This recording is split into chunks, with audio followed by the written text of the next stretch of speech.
from Fox Studios, just you watch the best Fox 10 News at 9. And only on Fox, a video game that can save lives by keeping teenagers safe on the road. That's after the break.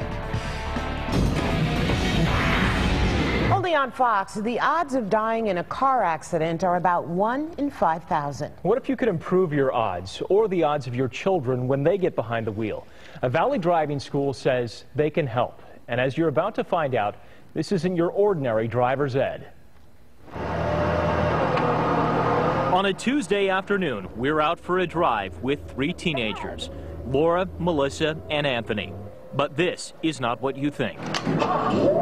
The roads we're driving on this day are digital. I kind of looked at it as a video game, but I quickly realized otherwise. It was actually pretty real. These teens enrolled in a course called Driving MBA. It's not a replacement for traditional driver's ed, but a supplement to it. Students begin on these less elaborate driving simulators where they learn basic skills and then graduate up to this simulator. It teaches defensive driving. Company owner Rich Wojcik. The closer that we can make it to what happens on the road, on the actual experience, the better the training becomes. The equipment is identical to simulators used to teach police officers.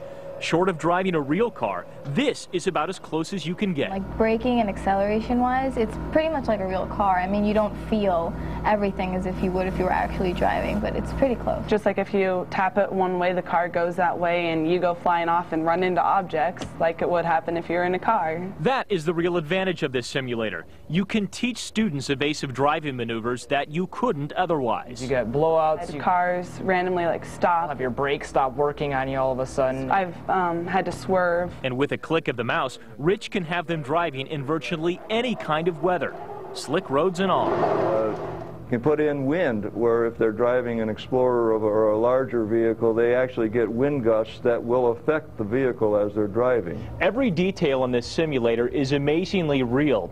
You even have the side mirrors like you would on a regular car and a rear view mirror.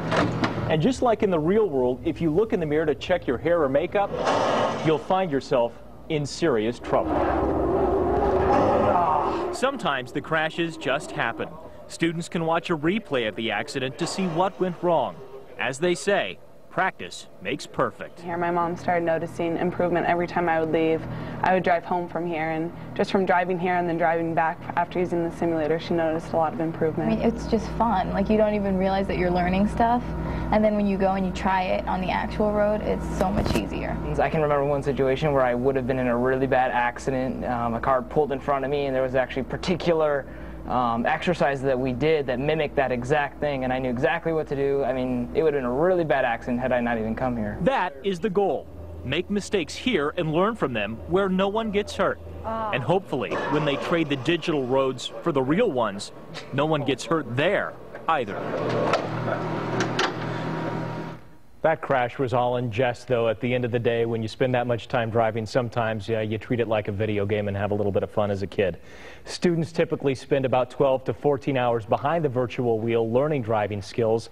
The cost, you may ask, it's about $500, but as Rich Wojcik points out, that is cheaper than your insurance deductible and the insurance hike if you or your child has a crash.